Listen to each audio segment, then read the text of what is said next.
সে হইলেই ফলে। আমি 5ই আগস্ট থেকে যা যা বলছিলাম ঠিক তাই ঘটতেছে। আমি কি বলছিলাম? 1 নাম্বার, ছাত্র উপদেষ্টা নেওয়াটা ভালো কাজ হয়েছে, আরো বেশি নেওয়া উচিত ছিল। ছাত্রদের মিনিস্ট্রিগুলো ভালো ফাংশন করতেছে। সত্য কিনা বলেন? শুনেন আমি কি বলছিলাম। অনেকের রিজার্ভেশন আছে ছাত্রদের উপদেষ্টা পরিষদে নেওয়ার ক্ষেত্রে। আমি মনে করি যে এইটা একটা পজিটিভ কাজ হয়েছে এবং এটা একটা ইন্টারেস্টিং এক্সারসাইজ হয়েছে। এটার জন্য আমি অভিনন্দন জানাই। এই এক্সপেরিমেন্ট যদি সফল হয় তাহলে বাংলাদেশের রাজনীতির চেহারা কিন্তু পাল্টে যাবে। এই এক্সারসাইজটা খুব ভালো হয়েছে। এক্সপেরিমেন্টটা সফল হলে তরুণদের ব্যাপকভাবে রাজনীতিতে আকৃষ্ট করা যাবে এবং আমি মনে করি এই এক্সপেরিমেন্ট সফল হবে। 2 নাম্বার, বেশিরভাগ উপদেষ্টা অপদার্থ, এরা কোনো রেজাল্ট ডেলিভার করতে পারবে না। কথা সত্য কিনা বলেন? অপদার্থ এবং অথর্ব, জরাজীর্ণ, জীর্ণ শীর্ণ, বুইরা খাটাস। কেউ তাদের চাকরি দিত কিনা বলেন? কোন প্রতিষ্ঠানে তারা চাকরি পেত?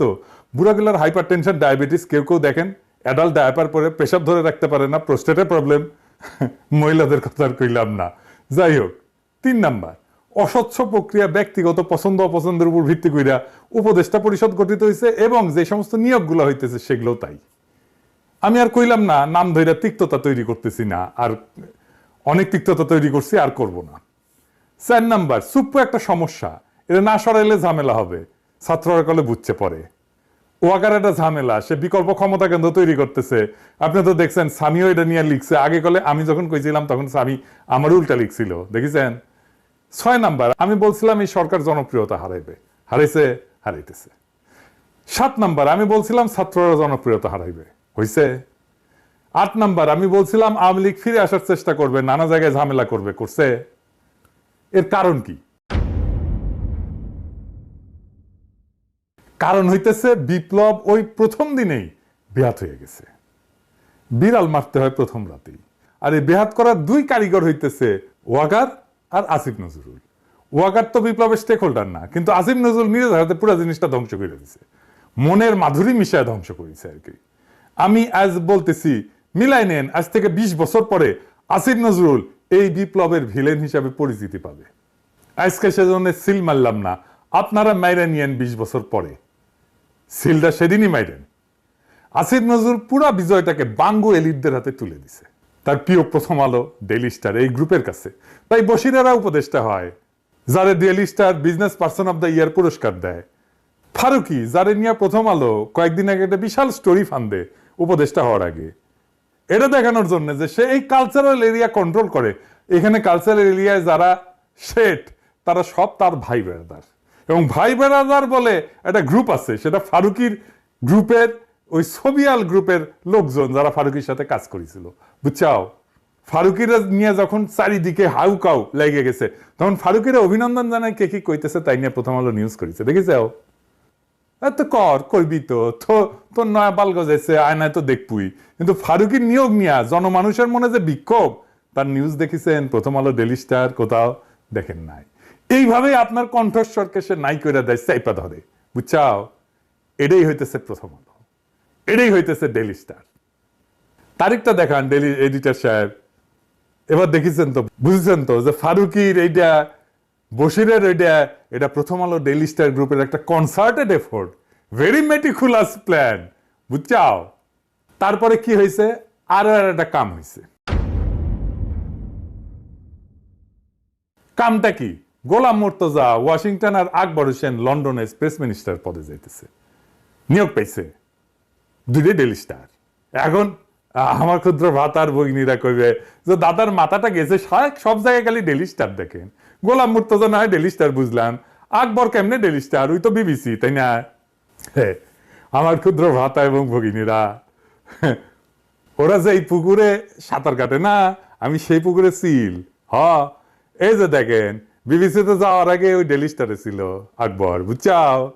পশ্চিমে গরুর খামারে পাছায় ছাপ্পা দিয়ে দিত, গরুর মার্কার জন্যে। বাঙ্গু এলিট হইতে এলে পাছায় ডেইলি স্টার আর প্রথম আলো ছাপ্পা থাকা জরুরি। আচ্ছা, এডিটর সাহেব, এরপর থেকে যত বাঙ্গু এলিট পাইবেন না, তার পাছার ছবি যদি পান, উটি সিল মারবেন একেবারে। ডেইলি স্টার, প্রথম আলো, জাউরা জাউরা সিল বাদ, এখন ডেইলি স্টার, প্রথম আলো সিল মেরে দেবো পাছায়। আমাদের এই বিজয়ের ফল ভোগ করতেছে ডেইলি স্টারের সাংবাদিক, যেই ডেইলি স্টার ছাত্রদের দুষ্কৃতিকারী বলছিল আর তাদের নির্মূল করতে হাসিনাকে সাহায্য করবে বলছিল। এই যে দেখেন, মাহফুজা নাম নিজে লিখেছিল। সেই ডেইলি স্টারের সাংবাদিক ছাড়া আমাদের পররাষ্ট্র মন্ত্রণালয় সাংবাদিক খুঁজে পায় না।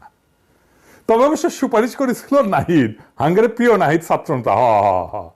এই মাহফুজা নাম 7 সেপ্টেম্বর প্রফেসর ইউনূসের সাথে সাক্ষাৎ করে বলছিল 3 বছর পর্যন্ত প্রফেসর ইউনূস সরকারের কথা সুপারিশ করেছিল। দেখেন, প্রগতিশীল বিএনপি তো ডেইলি স্টারকে হেভি সাপোর্ট দিতেছে, তো তারে ধর না কেন? 3 বছর থাকার সার্টিফিকেট যে দিছিল তখন ধরবে না কলে?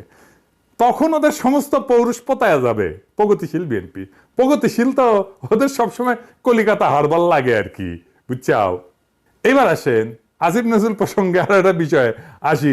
মাঝে এটা আগেই ধরবো ভাবিছিলাম, কিন্তু ওই যে জেনেভার যে ঝাড়ি খেয়েছে না, ওইটার জন্য একটু কয়েকদিন রিলিজ দিছিলাম। তবে আসিফ নজরুল কয়ে রাখি, ওইটার প্রতিশোধ করলে আমিই নিমু। ওইটা ওই যে আপনারা যেটা করেছিল না, ওটার প্রতিশোধ আমি নিমু, আমি। হ্যাঁ, প্ল্যানিং হচ্ছে। যাই হোক, ওইটা পরে আসিছি। তো যাই হোক, সে কইছে কি আমাদের নাকি ধৈর্য কম। শুনেন, কইছে ধৈর্য কম। একটা হলো আমাদের একটু ধৈর্যের অভাব আছে। আমি ফাহাম আব্দুল সালামের একটা অসাধারণ স্ট্যাটাস দেখলাম। তার স্ট্যাটাসে সে লিখেছে, দুঃসময়ে আমরা বছরের পর বছর অপেক্ষা করি, ধৈর্য ধরি। 16টা বছর এই দেশের 90% মানুষ ধৈর্য ধরে বসেছিল, কারোর মধ্যে যন্ত্রণা দেখি নাই, অনেকের মধ্যেই দেখি নাই। তো তখন এত ধৈর্য ছিল আমাদের, এত এরকম একটা ফ্যাসিস্ট রেজিমকে বছরের পর বছর আমরা ধৈর্য ধরে অপেক্ষা করলাম। এখন আমাদের একটু ধৈর্যটা একটু রাখতে হবে। আসিফ নজরুলের ভাগ্য আসলেই ভালো যে আমি উপদেষ্টাদের গালি দিব না প্রতিশ্রুতি দিছি, নাইলে এমন একটা গালি দিতাম না। আজকে গালির দুঃখে বাসায় গিয়া বালিশ বুকে চেপে কাঁদতে সারাদিন।